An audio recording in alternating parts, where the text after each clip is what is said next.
My best friend supported me when I went to get a baby vacuum pill the first time, but she pulled her plug and went haywire when we got home, saying I was a sleazy monster for going through with this and that she hoped it vacuumed up my soul. My best friend Sarah, 20F, and I, 21F, have been friends since she was a freshman and I was a sophomore at our college, so about 2 years since I met her. We were assigned to be roommates and got along great and decided to room together for the next year, my junior year. We never had any problems before this and were inseparable. We are even in the same sorority and have the same major, nursing. A few weeks ago, I found out I was pregnant by my boyfriend Harold, 22M. We've been dating 1.5 years and he's a wonderful man. We both discussed what to do and decided that a baby vacuum was the best choice for both of us. I decided to have a medical baby vacuum, and since Harold couldn't drive me to the clinic because he had a final, Sarah agreed to go with me. Sarah was originally very supportive and held my hand as I took the first pill in the office. She was in the room when the doctor explained that I should take the second pill after 24 hours and that I would have to do it at home. Harold came over after his final and kept me company and spent the night. After a night of cramping and bleeding, I woke up yesterday morning to find that the second pill was missing from its pack. I put the pill on my nightstand so that I wouldn't lose it. The pack was still there, but the pill was missing. Sarah is the only one with access to my room. We have separate rooms but share everything else. I asked Harold if he had messed with the pill, and he said no. Why would he, if he doesn't want this child any more than I do? So that left Sarah as a suspect, so I waited until she woke up to ask her about it. That's when she flipped her stuff. She started screaming at me how I was a baby assassin and that she hopes I bleed out from it. Then she told me that she had a dream that my child would grow up to cure Ebola. I could not make this up, and that she threw away my pill to protect my child, as well as the extra birth control packs I had gotten from the school nurse to last over the summer. She took photos and uploaded them to Facebook with a caption "Op is a baby slaying where who can't keep her legs shut." Luckily, all of her friends and our sorority sisters instantly defended me and told her how crazy she was. Reddit: I'm stuck in the same room as her for all of our summer classes, which will last until July. We are in the same sorority, we'll have to see each other twice a week until I graduate. Is there anything I can do legally? Is what she posted online illegal? She is a nursing major in clinicals? I'm so confused. Update: I will try to make this as clear as possible, even though I'm typing it during a work break. Immediately after I posted on Reddit, a lot of you had the same advice to report her to the nursing board, residence life, the nursing department at our college, to the police, to the sorority, and to her parents. I decided to report her to all of the above while hiding at the sorority house. Early yesterday morning was when Sarah made her Facebook post about me, and it took only until after lunch for my sorority sisters to start texting me like mad. This was not the first time that Sarah had shamed another sorority sister for having one, and that particular woman, we will call her Emily, was one of the highest-ranking members. Emily was the one who called the meeting to have Sarah kicked out for breach of the code of conduct, treat all your sisters kindly, support one another, no gossiping, etc. Meanwhile, Residence Life was busy trying to contact Sarah's parents after I showed them her Facebook rants.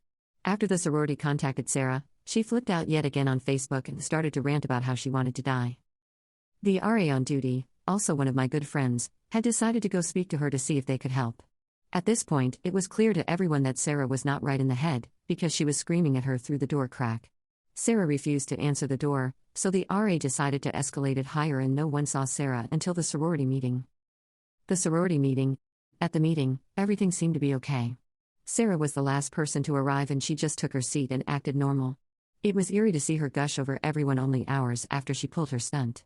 Only about half of the sorority was present, but the president decided to proceed regardless. It only took 2 minutes for us to vote unanimously to kick her out. Emily sat next to me the whole time. To put it mildly, Sarah did not take this well. She turned bright red, spit on the ground in front of Emily and me, and ran out of the room screaming. We called campus police on her as she left. After the meeting, Sarah returned to our dorm room. The Reese Life administrator tried to speak to her, but she refused to answer the door for over 20 minutes. They had to call the police to kick down the door because she was holding the handle on the inside so they couldn't unlock the door. The police showed up, kicked down the door, and found the dorm destroyed. All the furniture had been smashed, or scratched if it was too heavy, the carpets were covered in food from the refrigerator, and she had painted random swear words on the wall in what looks like blood, but she had no scratches on her, so who knows where the blood came from.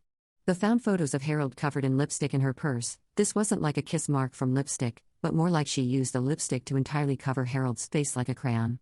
She resisted the police trying to peacefully convince her to accompany them to the hospital. Sarah was taken to the hospital and charged. I'm not sure what the exact charges were, but I am aware that it includes unlawful possession of prescription medication because they found my pills in her purse and they had my name on the labels. She is still in the hospital today undergoing a psych evaluation. The hospital. Sarah and I were both interns working for the hospital that operates the pregnancy clinic.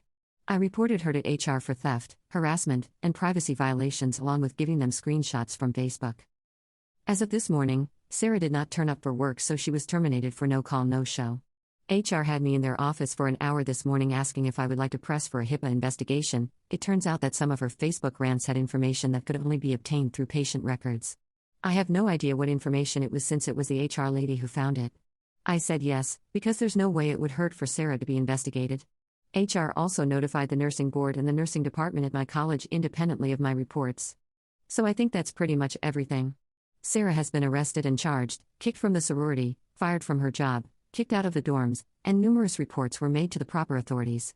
I still care for Sarah with all of my heart, because I realize that she is severely mentally ill. I will always blame her for what she did to me, but I know that it wasn't the best friend that I knew for all those years. It was a different person who did that to me. I am feeling physically fine after all of this. Harold and I are talking about getting an apartment off campus together. If that doesn't work out, I will stay in the sorority house. Sarah's parents have promised to pay me back for the costs, $400, because they know I didn't do anything wrong. I'm grateful that I have their support.